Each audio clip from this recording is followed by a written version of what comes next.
All right, so this is the second part of my talk. This is where we talk about how to stratify your disease into local, focal, zonal, or diffuse disease. I think this is a very important concept when you're thinking about doing battle with prostate cancer. So at this point, I would advise you to put your safety belt across your lap and buckle and keep your hands and feet within the vehicle at all times. So we're going to talk about local recurrence, focal recurrence, zonal recurrence, and diffuse recurrence of prostate cancer in the next portion of my talk. Local disease is pretty straightforward. It is recurrence of prostate cancer at the site where the prostate used to be or inside of residual prostate components.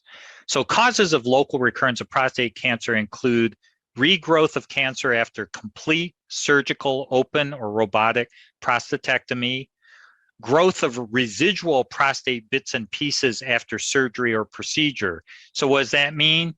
Well, sometimes even surgeons will leave things behind after an operation. These are extreme cases where entire prostates were left behind after surgery, unbeknownst to the patient.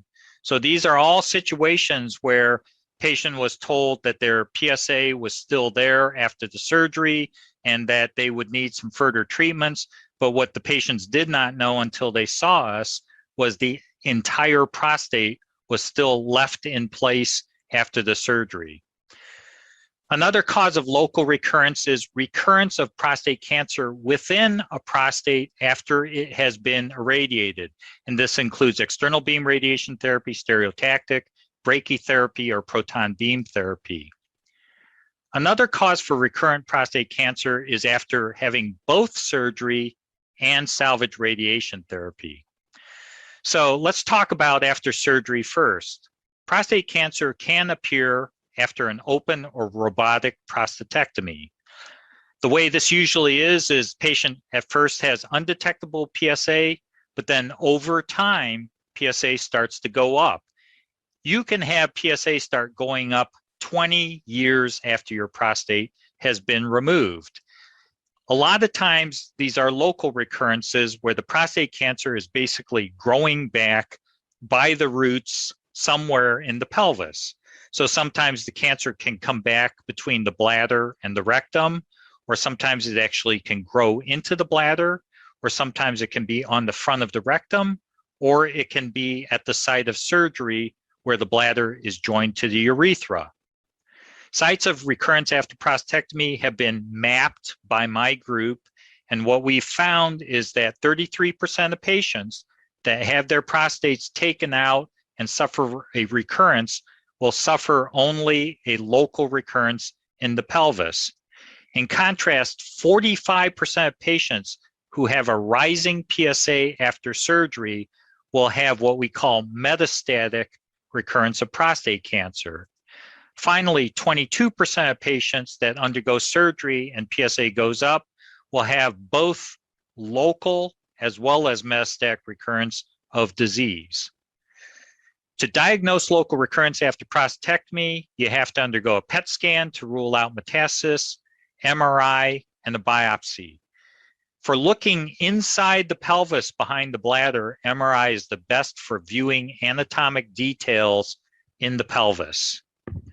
And remember, only 33% of patients have pure local recurrence after prostatectomy.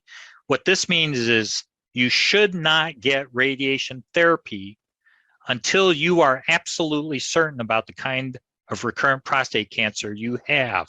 You want to confirm that you're one of the 33% of men who have disease only in the pelvis at the surgical site. Local recurrences can be cured. There are ways of curing this fairly easily. Cryotherapy can sometimes be used to freeze the lesion. Other times we use radiation plus hormone therapy. This is probably our most common approach. When we do hormone therapy, we do it for 4 months before, 6 weeks during, and 1 to 1.5 years after radiation is given. If the recurrence is hormone resistant, then we usually use second generation agents such as abiraterone, enzalutamide, apalutamide, darolutamide, plus radiation to treat the recurrent disease. For patients that have recurrence after getting their prostates irradiated, 55% of the men will actually fail or have recurrent disease inside of the prostate. This can appear after any form of radiation therapy, brachy, proton beam, whatever. PSA is usually low, but then rises slowly over time. And the PSA rise can occur anywhere from months all the way to 20 years after radiation has been given, just like prostate cancer surgery. To find local recurrence, once again, you need a PET scan, MRI, and a biopsy. These recurrences can also be cured. Sometimes we will actually tell the patient that we need to remove the prostate, and removal of the prostate after radiation is both feasible and it can be done very safely with excellent function still remaining in the patient. Cryotherapy can also be used to knock out recurrent disease in the prostate. That means taking a tool and freezing the tumor. This is an example of a case done by Dr. Lance Minders here at Mayo Clinic. This patient had a PSA of 10.7. A tool was placed into the prostate to freeze this area that's glowing. After the procedure, PSA dropped down to 0.31. Patient tolerated the procedure well, excellent results. If you cannot freeze the lesion, and if you cannot have the patient undergo surgery, it can be palliated. I hate using the word palliation, but it can be palliated with hormone therapy and second generation agents such as abiraterone, enzalutamide, apalutamide, and darolutamide. These are fancier forms of hormone therapy. Finally, you can have a local recurrence in an area where the prostate has been removed and radiation has been given. We call these in-field failures. I think we made it up inside our clinic here because we see so many of these things, but we call it in-field failure. This is one of the worst forms of recurrence for us to treat. Sometimes you can freeze these things, but it is very, very treacherous. Sometimes we have to take out a patient's bladder, urethra, and sometimes even the rectum to cure the patient. Obviously, that is a huge emotional step for a lot of patients. So for many of these patients, we will palliate, once again, with hormone therapy or second generation forms of hormone therapy because patients aren't ready to lose their bladder or rectum. And in these situations, you know, I have to say it's a little bit like Falstaff in King Henry IV, Part 1. Discretion is the better part of valor. Caution is preferable to rash bravery. The reason that I say that is some patients will try to use minimal invasive approaches to knock out their disease and they get into trouble. This is an example of a fistula, and we see tons of these in my practice. Fistula is where the tissue doesn't heal and you end up with a connection, sometimes between the rectum, the bladder, and the pubic bone. Many of these situations are fatal. So in other words, sometimes if you go too hard on trying to knock out the cancer, you will create a secondary problem that is actually much worse than the cancer itself. For all forms of local recurrence, we advise regular 3 to 6 month follow-up, which I think is imperative for life. Anyone that tells you they fixed the problem and you never need to come back, I think you should rethink that. You should always keep an eye on your cancer and get some follow-up. Follow-up should include PSA, MRI, and one day, hopefully, possibly PET scans at regular intervals. Now we're going to talk about focal recurrence of disease. Focal recurrence is also referred to as oligometastatic prostate cancer, first defined by Hellman and Weichelbaum for metastatic lesions ranging from 1 to 5 different lesions, okay? We actually rolled out discussions on treating oligometastatic prostate cancer 10 years ago at PCRI, And I'm very happy to say that this has become a very hot and accepted topic for the management of advanced prostate cancer. In terms of oligometastatic disease, our group has actually calculated that PET imaging can find recurrent cancer 7 years in advance of what was previously possible using conventional imaging. On average, most of our patients will have their first sites of prostate cancer, either metastasis or recurrence, identified by the time their PSA achieves 2.0 nanogram per ml. 12% of our patients will actually have spots identified even when their PSA is undetectable, and we'll talk more about that later. Based on our experience, we predict that with increasing use of PET imaging, oligometastatic disease will soon become the most common form of recurrent prostate cancer seen worldwide. My clinic sees approximately 6,000 patients annually, and here at Mayo Clinic, we do about 42 to 4,500 PET scans per year. In our practice, 52.5% of our patients have one spot and one spot only of prostate cancer due to our strategies for early identification of recurrence. Here's an example of a solitary recurrence in the C6 spine of this individual up in the neck, PSA 0.14. Here's an individual with a PSA of 1.7, recurrent disease in the pubic bone. You can see it clear as day. Here's a gentleman that has a PSA of 0.33, and it's growing back as a solitary metastasis in the adrenal gland. And we just pluck out the adrenal gland, disease went away, patient's doing perfect 5 years later. Here's a gentleman that has a PSA of 3.5, and his cancer has metastasized to the very tip of his penis. This is a solitary metastasis in the tip of the penis. Here's an individual that has this curious lesion right next to his belly button, PSA 1.7. So how on earth does prostate cancer end up next to the belly button? Well, this happens to be the place where the robot surgery port was placed in.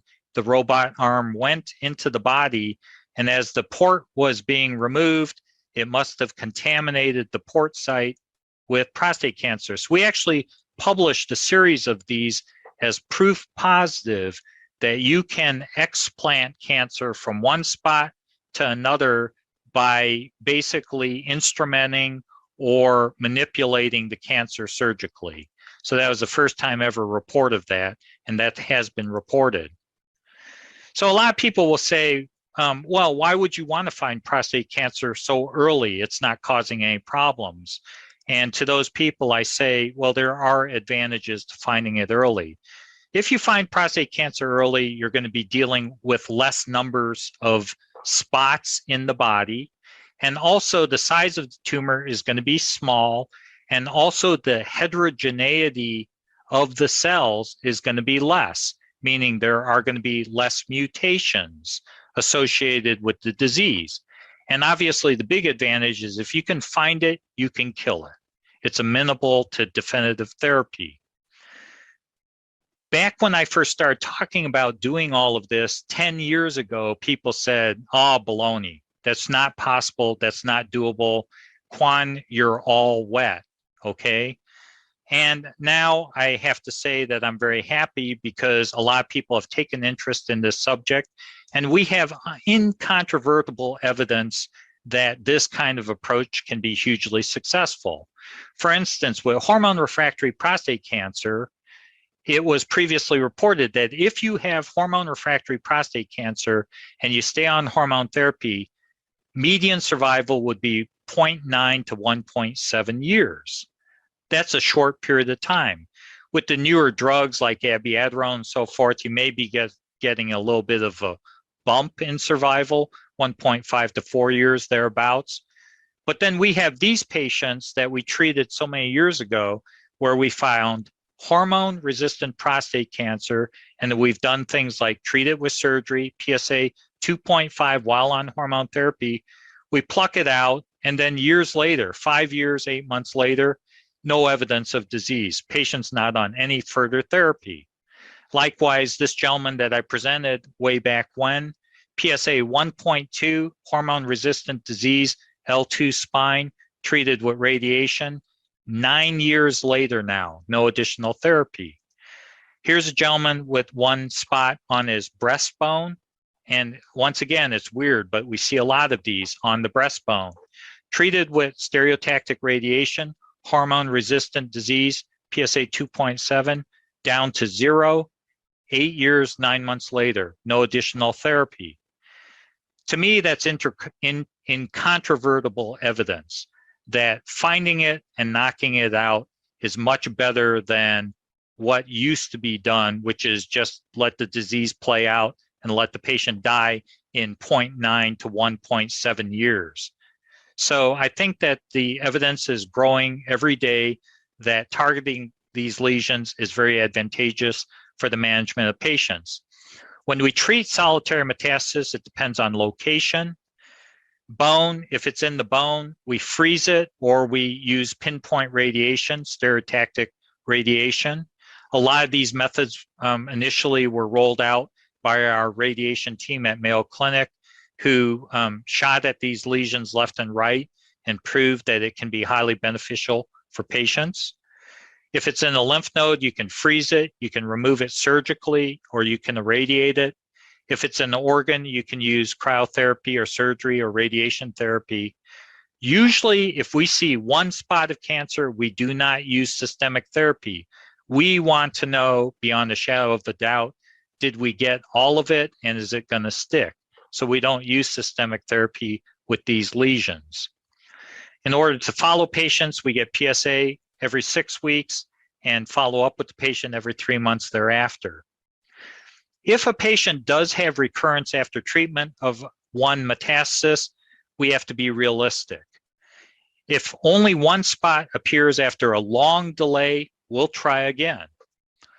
If the recurrence is at the same site, we will try again. However, if the PSA doesn't go down or starts rising after you made that spot go away, then you got to start thinking about something else. If the cancer or if the PSA starts to come back as multiple recurrences or the PSA starts skyrocketing, you better think of alternative therapies, including systemic treatment of disease. For oligometastatic, this is anything but solitary, 2 to 5 lesions, depends on location, can be treated with all the same tools, radiation, freezing, surgery, whatever. The more the metastasis, the worse the results. So when you start pushing 3, 4, 5 lesions, you're probably not going to shoot them all down. Results also worsen if these spots are far apart from each other. Usually, if we start to see lots of spots, we start thinking the deluxe treatment package. And I'll talk about deluxe treatment a little later. I'm very happy to report that multiple studies have now shown that directly targeting oligometastatic disease can eradicate the cancer or profoundly delay requirements for next forms of treatment. This is increasingly more an accepted form of therapy worldwide and nationwide. And I'm very happy that's the case because I think it works very, very effectively for patients. And obviously, lots of publications have now come out to support this point of view. As with any form of therapy, focal recurrence, regular follow-up is imperative. Follow-up should include PSA, MRI, and PET scan imaging. Now we're going to talk a little about zonal disease. Zonal disease looks a little bit like this. So zonal disease is not a real medical term. It's a term that Kwon made up, okay? So I just made this up because I thought it sounded good. Focal, local, zonal. I thought that sounded kind of cool. Zonal recurrence means a large clustering of prostate cancer or recurrence of prostate cancer within an anatomical compartment or zone within the body. So for instance, here's a guy that has a ton of disease in the pelvis, PSA 9.2. These are lymph nodes. Here's a gentleman that has a ton of disease only in the retroperitoneum. That's the space in the back of the tummy. Look at all those lymph nodes filled with cancer, PSA 7.1. Here's a gentleman that has his cancer growing back inside of the bladder. So that's a zonal recurrence, PSA 1.6. Here's a gentleman that has a PSA of 0.19, and the cancer is completely replacing his penis. So this is a zone. This is a zonal recurrence of prostate cancer. Here's a gentleman that has PSA of 31.2, but all of his disease is in the top part of his lung. And this patient was treated with surgery with excellent outcome. So zonal recurrences can be cured. Many of the patients I showed you, they've been cured.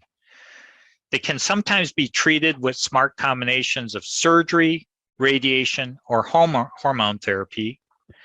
Oftentimes, when we see zonal recurrence, we roll out a deluxe treatment package, which is typically a combination of hormone therapy used in combination with chemotherapy and surgery or radiation therapy.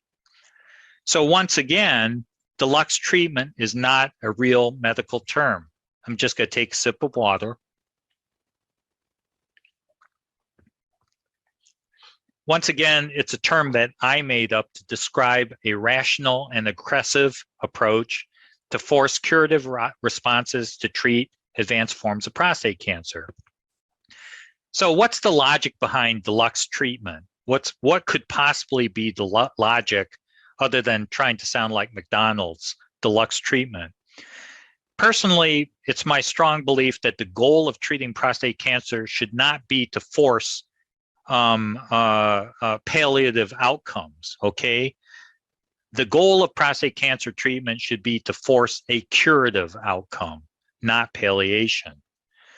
And this is a very important discussion because some physicians right now are against being super aggressive for small volume disease because they believe that the only outcome that is possible is palliative outcomes. I disagree with that, all right? So up until recently, the focus of treating advanced prostate cancer was palliation. Let the cancer get bad, treat it with something, let it get bad, treat it with something, etc. Use different agents until you lose control and then the patient dies, okay? To me, every one of these spots represents an opportunity lost in terms of knocking out prostate cancer. I don't like this outcome of failing with a lifelong period of treatment with an end that looks like this, all right? I like this kind of situation where you see the disease and then you go essentially very aggressive in terms of managing the disease to the point you hope that you can knock it out. And usually we use a mixture of approaches and treatments to try to force that outcome. I think this is a better outcome, and I call this curative therapy strategy. Another reason that I think deluxe treatment makes sense is cancer is not one cell. It's a whole bunch of genetically unstable cancer cells, all right? And my feeling is if you're dealing with a heterogeneous population of cells, you need a heterogeneous population of treatments to kill those cells. These are mixed populations of cells. If you don't believe me, just look at a Gleason scoring system. It basically is the realization of heterogeneity of cancer. You have Gleason 1 through 5, you have, 4 plus 3, you have 5 plus 2, whatever, It basically, everything about prostate cancer says heterogeneity. On top of it, you have cell types that people hardly ever mention. Neuroendocrine small cell subtypes, unclassified. I think Jonathan Epstein is going to be discussing how heterogeneous prostate cancer really is. So to me, if you have heterogeneous disease, you need heterogeneous treatments to knock out the disease. No brainer. Another reason we want the deluxe package is we can't necessarily see all the cancer in the body. And at times it is wise to presume that there are microscopic seeds of cancer elsewhere in the body. We typically don't fear what we can see. We fear what we cannot see in a patient, all right? And that's why a lot of times we will roll out a deluxe treatment package for their cancer. Finally, the part that just blows my mind, I cannot think of another form of cancer where they just use successive palliative treatments to manage the cancer. This is not what we do with breast cancer. Breast cancer is chemotherapy, hormone therapy, radiation, surgery. Boom, knock it out, right? So why on earth is prostate cancer treated differently than virtually every other form of cancer? Why not use a deluxe package to try to knock it out? So that's my argument for deluxe treatments. When we talk about treating cancer, we like to talk about three different forms of therapy. I call them suppressors, killers, and removers. Suppressors are forms of hormone therapy. They make the cancer get sleepy and go to sleep. It regresses the cancer, but doesn't necessarily cure it. Second generation hormone therapies are just like the first generation hormone therapies, but they're second generation. Zytiga, Xtandi, Erleada, Nubeqa, abiraterone, enzalutamide, apalutamide, darolutamide. These forms of treatment put the cancer to sleep. They cause it to regress, but they are not known as cytotoxic treatments. The other thing that you have to know about these things is these drugs are somewhat redundant to these drugs.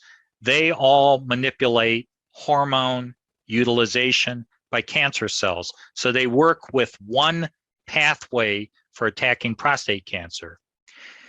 In contrast, killers are cytotoxic chemotherapy. These are things that will actually poison the cells and kill them. Taxotere, Jevtana, carboplatinum are forms of cytotoxic chemotherapy. PARP inhibitors such as Lynparza or Rubraca, these are agents that mess with basically processes in the cells to cause the cells to die. Likewise, these isotopes, Xofigo, 177, PSMA, lutetium, 225, actinium, they impart ionizing damage to cancer cells and they cause the cells to die. And likewise, if you freeze a cell, if you heat it, if you hit it with proton beam, stereotactic radiation, external beam radiation, you are going to kill cells. So we call those killers. And then the removers are self-evident. The removers are things like prostatectomy, surgical lymph node dissection or removal, resection of metastases. These are the removers of cancer. So when we talk about deluxe treatments, a lot of times we talk about using a suppressor along with a killer and along with a remover to knock disease out. And I got turned on to this approach very early on when I started my career at Mayo Clinic.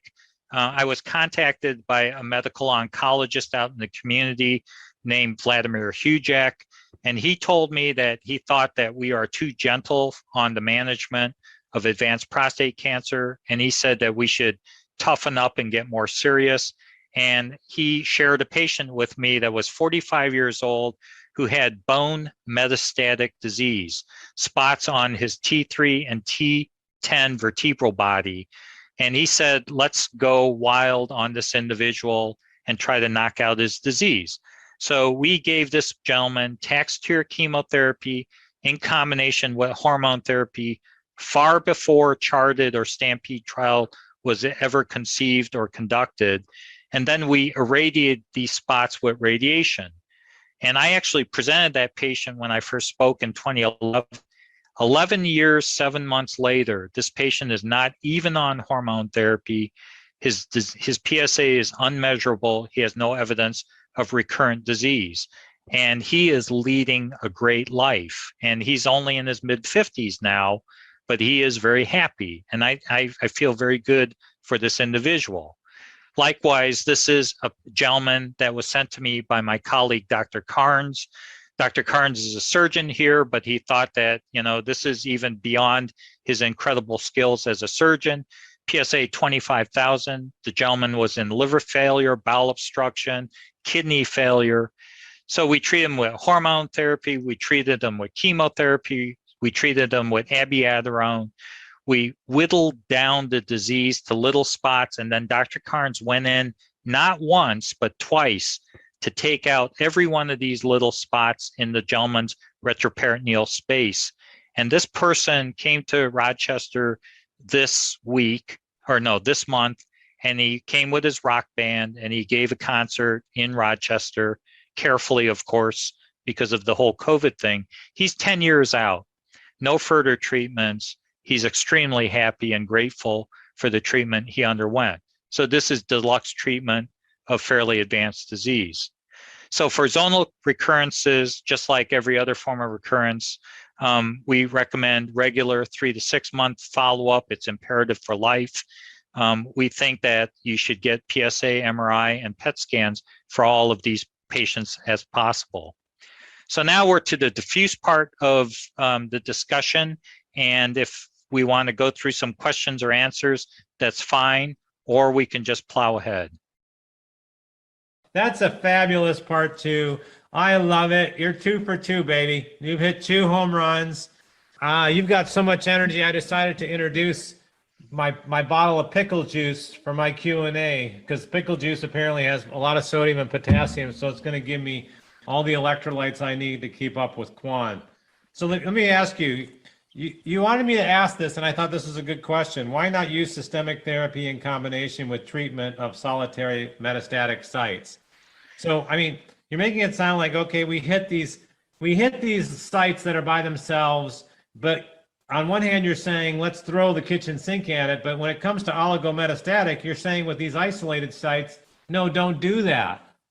So is that counterintuitive, or I mean, it is, and I'm really conflicted because it's exactly, you saw that last case where the guy had 2 spots. We hit the 2 spots, but we also give Taxotere and hormone therapy, and that guy is free of disease. So, you know, I've been trying to develop estimators of hitting one spot, you know you're going to knock out the disease. And we've been looking through all our data. Is it the brightness? Is it the location? Is it this or is it that? It's totally stochastic. We cannot find something that says if you hit that one spot, you're going to win. So I am conflicted by it because hitting it and winning is a minor subset of the outcomes. But at the same time, it's a big ask to tell a patient, well, you got this one little spot, you should do chemotherapy, hormone therapy, and everything else, because obviously systemic therapy has side effects. Some of the side effects are a little bit unpleasant. You know, you just don't know. So the way we do it typically is we go ahead and shoot the one spot. We hope we get lucky. We hope it's an excellent outcome. And if it ain't, then we immediately start scrambling towards maybe we should get the deluxe package. That's the way we're handling it right now. But it's not that way for everyone. We lay it out for the patient. We tell them, what do you want to do? Do you want to try it? Or do you want to just, you know, go with a big package? Some of the patients don't want to do any of the things we recommend, and we respect that also. You know, but I think what you're saying, which is not wrong, you're saying when it comes to oligometastatic disease, less may be more, but there are clearly other situations in prostate cancer, because it's a heterogeneous, it's an ugly disease for many, that sometimes more is more. Right. And the art is deciding when less is more and when more is more. Is that helpful? Absolutely. No, that's exactly right. And one of the reasons I wanted to include this in the talk is because, you know, it's so classic. In the beginning, when I first started talking about targeting oligometastatic disease, people, you know, call you up and say, you're all wet, it's not going to work, that's a dumb idea, blah, blah, blah. And then all of a sudden it got hot. Everyone's doing oligometastatic disease now, and they're claiming they invented it. But now we're seeing a flood of patients where, you know, a guy comes in and he's got 5 spots and they've shot radiation at everything. And I'm sitting there thinking, whoa, you know, whoa, Nelly, I think you're asking too much of that approach. I think you have to be judicious. So I kind of want to lay it out as, you know, we don't know all the answers. These are the approaches, but these are also things that you should think about, you know? Yeah, no, absolutely. So let me just talk to you before we go on to some of these other questions about more is more and less is more. All right. So here's the calls that I get, including from doctors that are dealing with themselves personally with oligometastatic disease. Some Yeah. of these guys have had amazing responses. They've had one or two spots, and the PSA comes down, but it kind of stays in this range. And they even do ultrasensitives. So what I'm saying is, what is the goal with oligometastatic? Because I'm seeing a number of these people 3-4 years out that are hanging out between 0.06 and 0.09, and it doesn't go lower than 0.06 and it doesn't go above 0.09. It kind of stays in this range. Are you also saying that those people, we should be optimistic that their disease might be contained and this is how it might be for the next 20 years? Or are you saying success with oligometastatic disease has to be an undetectable PSA, and with nothing on the scan, that's success? What's success to you when I describe those two scenarios? Well, obviously, if you can drive the disease down to zero, the anxiety level goes down. But we have many, many patients that have a low PSA, and we're just happy if it stays low and if we don't have to do anything. So when I meet a patient and on follow-up, they say, well, my PSA hasn't budged for the last 3 months. The first thing I'll say is, well, nothing seems to have changed. Are you okay with watching it? Or do you want to work harder on trying to find it and knock it out? And the vast majority of the patients, after a while, they'll say, I've been watching it. It seems cool. There's nothing that's progressive on the PET scan. I'm comfortable with watching it. And I think that's a reasonable approach. I don't think you have to force, you're not going to put that patient on hormone therapy to make that tiny little PSA go away, because that's a big cost for the patient. Yeah, but are you seeing, does that equate to success when you're seeing someone, because you see this in radiation all the time? You'll see someone who hangs out between 0.6 and 0.7, and it never really goes beyond or below that, and 20 years later they're still the same.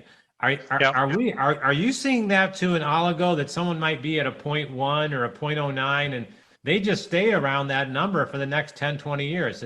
Have you seen that? Yes, we've definitely seen that. We've seen patients that stay at a low number, and we're more than happy with dealing with it. To be honest with you, though, virtually every degree of cancer, whether you treat it systemically, you treat it surgically, you treat it with oligometastatic approaches, if the PSA stays fairly constant and doesn't change much, and it's a low number, that's okay, especially if the scans stay normal. So the big caveat is the fact that if the scans stay clear, you're just dealing with a PSA number. That's fine. Where it changes is that spots start showing up on the scan, or the PSA starts rocketing and spots start showing up. That's where discomfort is formed across the board with patients and the doctors. So having a little PSA all by itself is not a failure, as long as everything looks good. So I just wonder how you, just in your mind, think about that scientifically, because I sometimes wonder, has this cancer been walled off, and this is where it's going to continue to be walled off by these soldiers, and they're never. Well, the way I explain it, so whenever I see a patient, so when they first come see me, it's this consternation about the PSA number and it going up or down. I tell patients that there's two types of disease. There's the type of disease like a 57 Buick, where you get a little bit of superficial rust, and damn well 57 Buick's going to have a little superficial rust, but it's not going to kill the vehicle. And every once in a while you might have to come up and you might have to do the emery board and a little primer and painting and Bondo. Remember Bondo, Bondo to fix it up. Yeah. The other type of rust, however, is the one that we guard against. That's the big, deep, pitting rust that cuts through the frame and kills the vehicle. That's what we're looking at with our scans. When patients hear the 57 Buick for some reason, and they think of superficial rust, they immediately get the idea, yes, I understand now. Some of this stuff is just like, skin irritation and stuff like that, and you can live with it. We don't have to break our backs or their backs to try to fix that. But what our main job, though, is that they don't develop disease that's cutting through their frames. That's the big thing, Yeah. So I just wonder what you would do with someone who has had oligometastatic disease. They've had a good PSA response, but they still have had a detectable PSA for many years. But then, they don't qualify for a PET CT. Their PSA is not high enough. So, I guess I'm giving you a real gray zone example, but I have seen a lot of these gray That's zones. really hard. So if you can't get a PET scan on those individuals, next best thing I have to offer for those guys, they just got to get into my office or whoever's office periodically and go with conventional imaging. Go with it, but go with it regularly, because conventional imaging will, and also in the blood testing, check alkaline phosphatase, check the PSA, check the liver enzymes, get the bone scan, get the CT scan, do all of it just to make, and chest CT always gets left out. Oh, prostate cancer doesn't go to the chest. It does. So, you can pick up these things by conventional imaging. It's just not easy. Okay. And it's not quick. But if I have a guy like that, and if they can't get a PET scan, that's what we offer. Wow, no, that's a really good point. Sometimes you get so, I don't mean you get so excited about PET and CTs, you're not thinking about the other imaging for these type of individuals. So that's a good point. Now let's talk about, okay, where someone thinks more is more. I get nervous too about the guy that gets, they hit all these spots. They keep hitting those spots over and going with radiation, because I'm sure you've seen the cases where, whether it's early on or later, you can throw radiation. Some of these become radio resistant. Do you get many of those? Yeah, I don't really. In other words, they don't respond anymore to radiation. Right. So one issue is they get the same spot hit several times and they're not killing it, and then it causes damage. Right. At that, the whole bone disintegrates. That's issue number one. The bigger issue actually that scares me is when patients say, well, I shot my rib, my shoulder blade, this, that, and then next week I shot this, and this, and they've ended up shooting all of their healthy bone marrow, and now they're chronically anemic, and they're so anemic and they're so compromised that they cannot move forward with systemic therapy. That's a disaster. So we have to, and that's one of the reasons I put in here, and we're as guilty as anyone else. I mean, we have some guys that we've shot, 5 or 6 times, but when we do that, a lot of times it's within the context of, this is an older gentleman and he's probably not going to be able to go with systemic therapy, or he's got bad heart disease or whatever. So we'll try to pick these things off, or at his request, he doesn't want to try the fancy, dangerous stuff. He wants to just try to pick off a couple things. We're okay with that, but we don't advocate it as a replacement therapy for systemic therapy for young, healthy guys. You can take a couple pot shots at it, but if you're not knocking it down, you better, pull out the big guns and start treating it. My analogy is a Chicago street fight. You go out in a Chicago street fight, and if you throw a couple punches and that guy's not laying on the ground, you're in big trouble, all right? I mean, you have to realize you can afford one punch, but the next one better knock it out, and that might be something like systemic therapy, Yeah.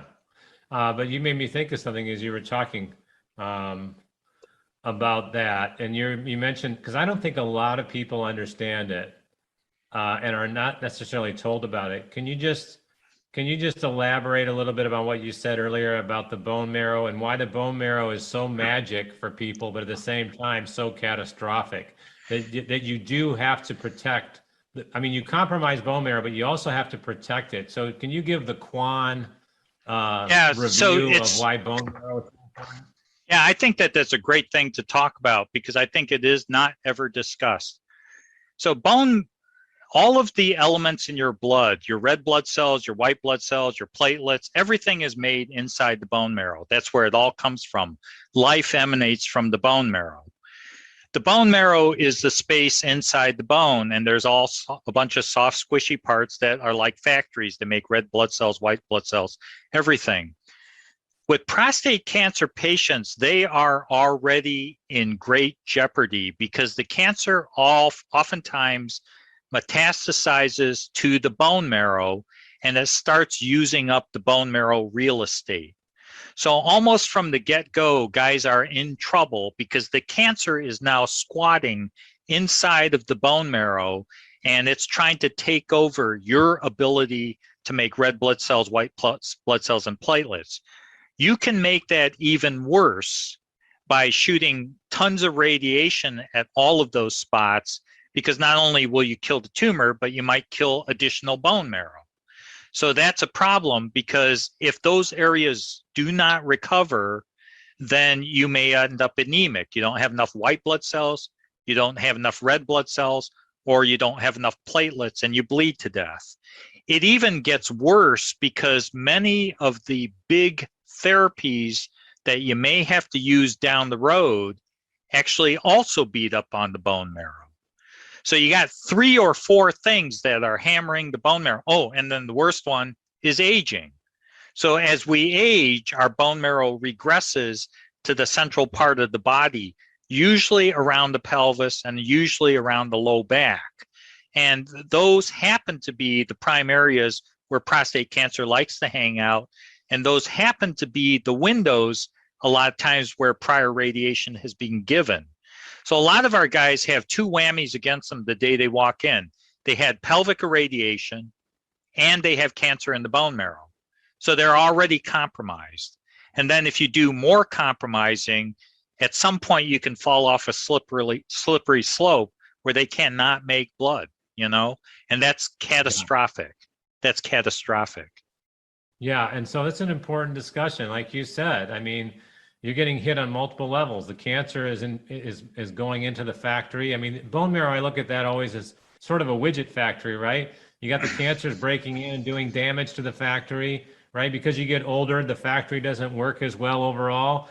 And then all these treatments we're throwing at, and you're going to talk about one in the next section on lutetium. All these are great, but they screw with the factory a little bit. So, you know, I've never talked bone marrow with a single person on an interview, but I've always in my mind going, why don't we talk about bone marrow? So I'm so glad we covered it. Is there anything else you want to add on that? It's an important part of the discussion of anyone who's going to be, quote unquote, throwing the kitchen sink at their cancer. Or even deciding on any therapy. It's just part of the things that you have to factor into your decisions. And that's why, you know, I'm happy to give this presentation, because we talk about sequencing, we talk about smart usage of technologies and drugs and stuff like that. Because if you're just taking handfuls of darts and throwing them at the dartboard, things are not going to work out well. So, you know, I think it's a great discussion, and we can follow up on more of that moving forward. The last few questions, I'll let you go on to this part 3, because we can finish the rest of this in part 3.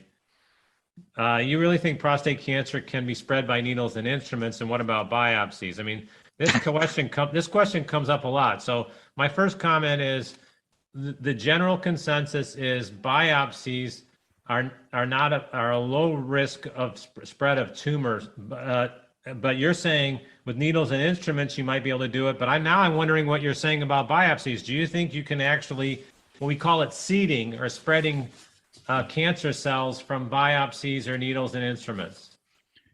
We don't have proof positive that you can spread it with a biopsy. However, logic would say that if you could spread it with a big port, which looks like a big biopsy needle, then you can spread it with a little biopsy needle. There is some evidence that maybe biopsies do spread a little cancer, because when we did our contemporary mapping of disease sites for recurrence, I think it was about 9 to 13% of recurrences of prostate cancer were actually around the rectum and in the perirectal space. And we were all kind of surprised by that. We didn't expect to see that much disease in that area. And the first light bulb that went off in my head was, gee, I wonder if that's a consequence of our way of doing biopsies transrectally, right? So that is one of the things that I started thinking about. I don't have proof of it at that level, But I do have I think we have proof of it just when you look at the robotic surgeries, having these things growing inside the port. That tells you. And if you ask any surgeon or anyone, in the heart of their heart, do they believe that you can spill tumor cells and explant them? They will say probably yes. I mean, they will say it's like cancer. It can happen. Not always, not like transitional cell carcinoma, but certainly with prostate cancer, I think it's possible. So then what's the end result of this discussion? Are you saying that targeted biopsies has got to be the future? The idea of just randomly putting a needle into an orange or all over the place is just not the way to go. Yeah, I don't really know. You guys have been doing this for many years, and you kind of know the landscape of the patients that are out there and what has been advised and stuff. I haven't really paid that much attention to it, but I would have to say that I'm not a big fan of these blitzkrieg multiple biopsies over and over and over for watchful waiting. I'm against that. Just thinking about it sounds painful to me. Yeah. Just that alone. Yeah. But I think that there might be risks associated with it. I can't prove it, but those are kind of my opinions. You ever get caught up in the debate? I have no idea. I've never talked to you about this. Have you ever get caught up in the debate about transrectal guided ultrasounds versus transperineal at Mayo? And I mean, you guys have. Well, I think everyone's switching to transperineal, and I haven't paid attention to why. But this is exactly what I was talking about before we went online today. Yeah. When I was in residency, I started with transperineal biopsy. That's the way I was trained. Oh, I didn't know. Then we were taught, no, you have to do it with fine needle transrectal. And then we went to transrectal ultrasound guided. And now here I am decades later at Mayo, and they're saying, no, we should go transperineal. Yeah. So to me, I think that, I don't know why they did that, but to some extent, from the standpoint of spreading the cancer and so forth, maybe it's better. I don't know. Ideally, the way I see it, what I would really hope for is we get to the point where we have markers and imaging where you don't need a biopsy. That would be the best. Yeah, that would be great. No, there's the movement's huge in transperineal everywhere. Less contamination of the field, lower rate of infection. They're saying they got the data for less sepsis. The bigger patients, it's easier to access that tissue. You can hit an anterior tumor, because anterior tumors are tricky. I mean, the argument has become super compelling. And so I'm not surprised that Mayo's switching and a lot of other people are switching. I think it's just another important thing to bring up before you're biopsied. If they're going to say, we want to biopsy you, you got to ask for the latest data on the pros and cons of the approach. Right. That's what you're getting me fired up for. Yep. Can you really surgically remove a prostate or take a prostate out after it's been radiated? Yeah, I knew that, with Mark Scholl's book, the prostate snatchers. Yes. So the reality is that we do see a lot of guys that are very young and they have blazing hot prostates on the PET scan with recurrent disease after radiation. And I swear to God, the guys here are excellent at taking them out. And as a matter of fact, they keep data on their surgical outcomes and rates of continence, not potency, but continence are comparable, whether you've had radiation or not. So the myth that you can't take a prostate out after radiation, it's just not true. You can do it, and you can do it with good outcome. And for some of the guys, it is really a life-saving procedure. It is. I've seen a couple of people get it done. I think it saved their life. But the reality is, from what I've learned and what I know is, unless you're going to a center that does it a lot, holy moly, do not go anywhere else. Right. If you want to talk about going to a high volume center for everything, for anything, that has got to be for radical after radiation, because man, are the outcomes.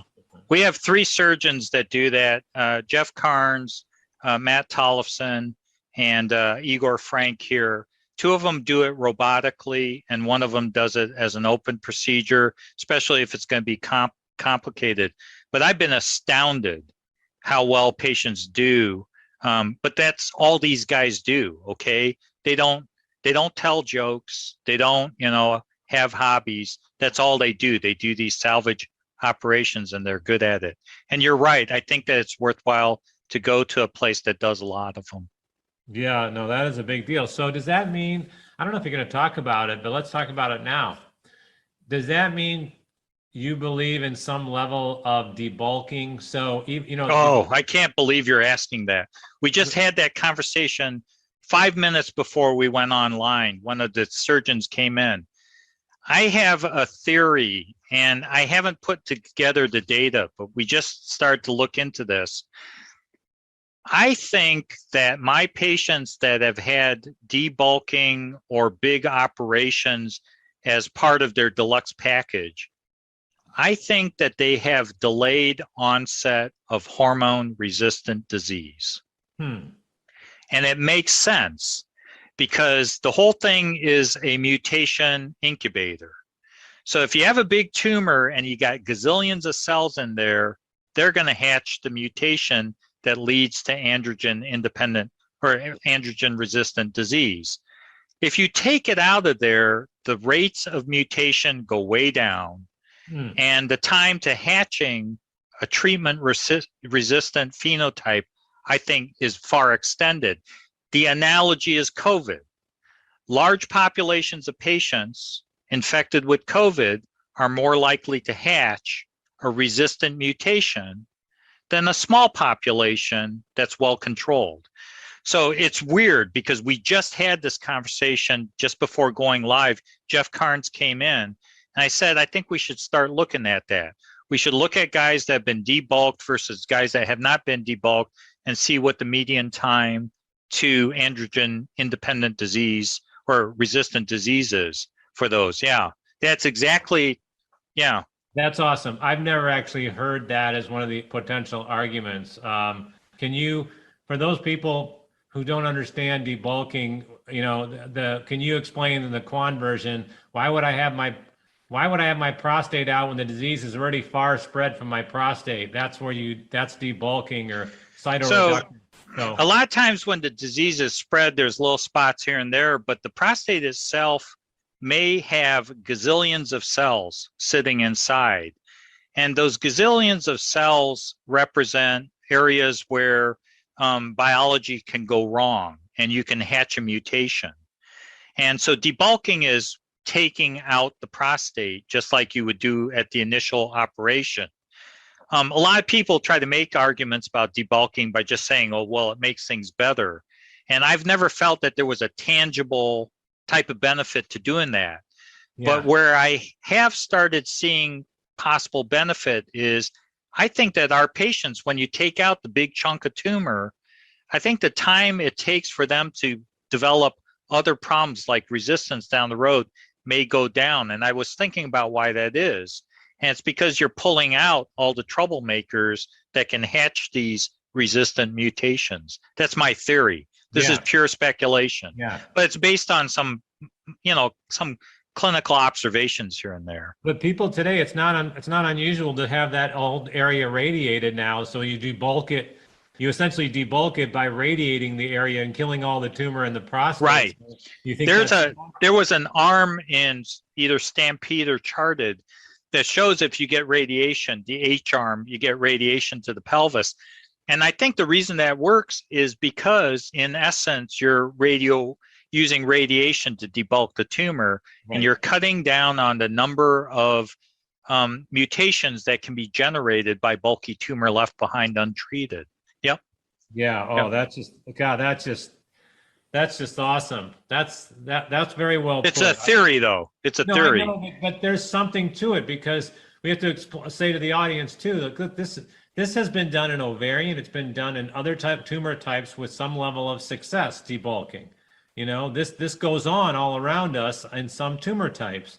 And so the idea right now is, and I don't know if you would agree, is it's either doing nothing or it's doing something. It doesn't seem to be making the cancer more aggressive. It's either making it less aggressive or you're doing nothing. And so that's why it should stay intriguing. It's still a potential player.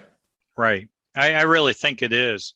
And I think that we might have thought about it in the wrong way until recently, but hopefully we'll be able to study it a little bit better. No, that was very well put when you talk. And the part about hormone is still hormone sensitive. That's what I call, and look, I'm trademarking this. I call it quonology.